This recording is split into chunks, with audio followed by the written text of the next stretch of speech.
is Marie Lim from Red Rocks Community College. And she intends to pursue a Bachelor of Science in Civil Engineering and a Master's in Hydrology. Cool. Yeah, hi there. My name is Marie Lim, and this is my project from the summer examining low flow and high flow discharge on a reach of the Colorado River and the impact on native trout. The soon to be endangered trout species I focus on is the Colorado River cutthroat trout, Ornithococcus clarkii floridicus. There have been petitions since 1999 to change their status, and there is currently a petition going on to change their status. Next slide, please. The pictures from this slide were taken on the overlook from the road to the boat drop-off point within the reach. Unfortunately, I was unable to collect my own field data due to car problems, but I got some pretty great pictures from it. My reach in the river begins in Kremling and heads west and ends near Bond. The focus is around my project were what are the implications for Colorado River cutthroat trout when discharge decreases and temperature increases, and is there a way to study these implications remotely? The Oceopleuriticus are a species of concern and play an important role in the river ecosystem. They are very sensitive to temperature, and they struggle to use oxygen regardless of saturation at temperatures above 20 C. Environment cycling between 16 and 26 C were found to not be fatal, but induce sublethal effects. These effects include a decline or halt in feeding and growth, and the appearance of heat stress proteins at temperatures above 22 to 24 C. Laboratory experiments identified 24.2 C as the 7-day upper incipient lethal temperature. This is an issue because the temperature of the Colorado River is increasing at an alarming rate. The temperature trends for this year starting in April are seen in the middle figure. The water in the Colorado River has also been historically low this year due to drought. This can be seen in the first figure, which also shows data starting in April of this year. Between 2000 and 2014, annual flow reduction along the Colorado River and the Colorado River Basin averaged 19.3%. What does this really mean? Well, in looking at the flow chart on the slide, as the amount of discharge decreases, the temperature increases, and we're going to have more and more dead trout. There are also 52 reservoirs and dams upstream from this reach, excluding mining debris dams, with the largest four being Lake Granby, Lake Dillon, Green Mountain, and Williams Fork. These reservoirs and dams contribute to the decrease in discharge by holding water upstream and thus affect the water temperature.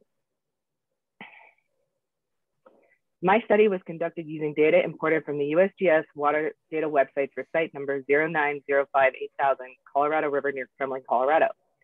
I compared seasonal snapshots from 2019 to 2021, with 2019 being a time of lower temperatures and higher discharge, and 2021 being the high temperature, low discharge model.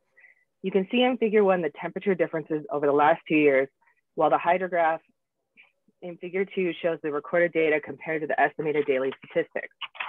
For figure 3, I downloaded GIS data from the USGS national map and into QGIS to examine hucks and flow lines within the reach. I obtained digital elevation models and used QGIS to examine elevation and general changes. The DEMs were meant to study the overlap of the change of the shoreline within the reach, but due to location overlap and shadowing, they were unusable for this purpose. I also researched past projects that focus on trout habitat and conservation, as well as the Colorado River and its history. I wrote code for Google Earth Engine to obtain the NDWI imagery. NDWI stands for the Normalized Difference Water Index, and it is derived from the near infrared and green channels from Sentinel-2. This formula highlights the amount of water in water bodies. The equation is NDWI equals G minus NIR divided by G plus NIR. If I had more DEM imagery, I could compare the DEMs to the NDWI imagery to examine the shoreline and study the water surface as it changes. I could also in the future use more DEMs to study the channel velocity at different discharge rates. In figure 1, the discharge measured in cubic feet per second in red is compared to the temperature measured in degrees Celsius in green. As the amount of discharge decreases, the temperature increases. Figure 1 has the different dates from figures 2A through D listed with their respective labels. Figures 2A through D were calculated according to the equation for NDWI. And looking at A compared to C, there's a big difference in water surface area. This time of year should be the highest water level due to snowmelt. However, it was not the case for this year. And comparing B to D, November 2019 was used as an example of low flow for the 2019 season, and yet it's comparable to current conditions when there should be more discharge within the reach. This data shows that this year is clearly the hottest year and it's having the most impact on discharge. And looking at the data, a correlation can be made with the decrease of discharge, creating a decrease in velocity as well as saturated oxygen. Regardless of how much dissolved oxygen is in the water, the trout are still struggling to use the oxygen because of the temperature being over 20 C. There have been many days over 20 C this year, and its increase in temperature is exceeding lab predictions from the last 20 years, leading to river conditions being unacceptable. The current conditions, temperature, discharge, velocity, and water quality are unsuitable for cutthroat trout survival, let alone conservation. One way to ensure viability of the cutthroat trout is to decrease the temperature of the Colorado River and increase the amount of discharge. This can be partially achieved in more discharge being released into the reach from the reservoirs, dams, and lakes upstream. As you see in figures 1 through 4, these are the largest reservoirs of water upstream from the reach. The release of water from these water bodies becomes a policy issue because of Denver Water's control of Lake Dillon and Williams Fork. One has to consider the implications of releasing water held for human consumption back into the natural environment. With the trend of decrease in discharge, consistent water quality testing is needed to be done on the reach. The water quality data I used have not been updated since 2012. There was also significant mine activity upstream of this reach, and there could be long-term ecological effects from the acid mine drainage. The photo included on the right is from the results of the 2015 Gold King Mine wastewater spill near Silverton, Colorado, and it shows the ramifications of previous mine activity. The water quality testing could find a correlation between the decrease in discharge and a possible increase in contaminants. The OSC pleuroticus themselves also require testing for contaminants and more action taken for their conservation. The ramifications for the release of more water from the upstream reservoirs should also be studied for the effects on the reservoirs themselves, the Colorado River, as well as the Colorado River Basin. In summary, while we can study the implications remotely, there needs to be immediate action taken to ensure the viability of the reach for the OSC pleuroticus and their generations to come. Next slide, please.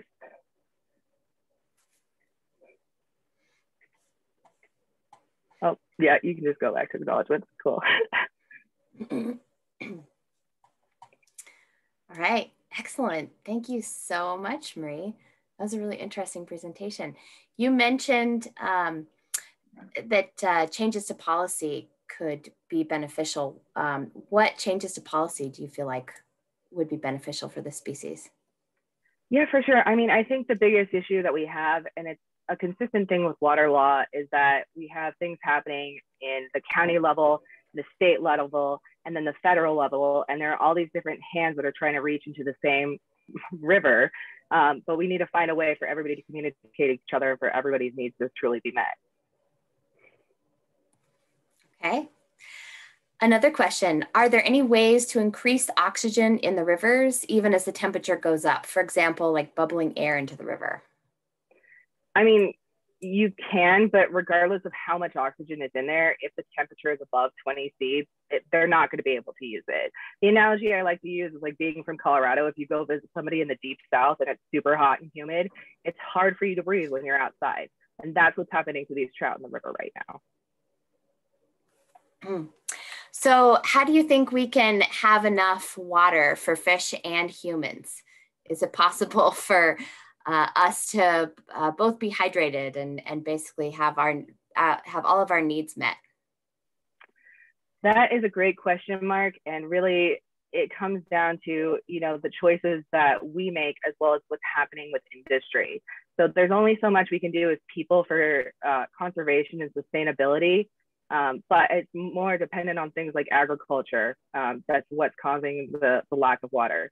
I mean, we can do things like zero-scape our lawns, which will definitely help and, you know, cut down our water usage so that there could be enough to go around.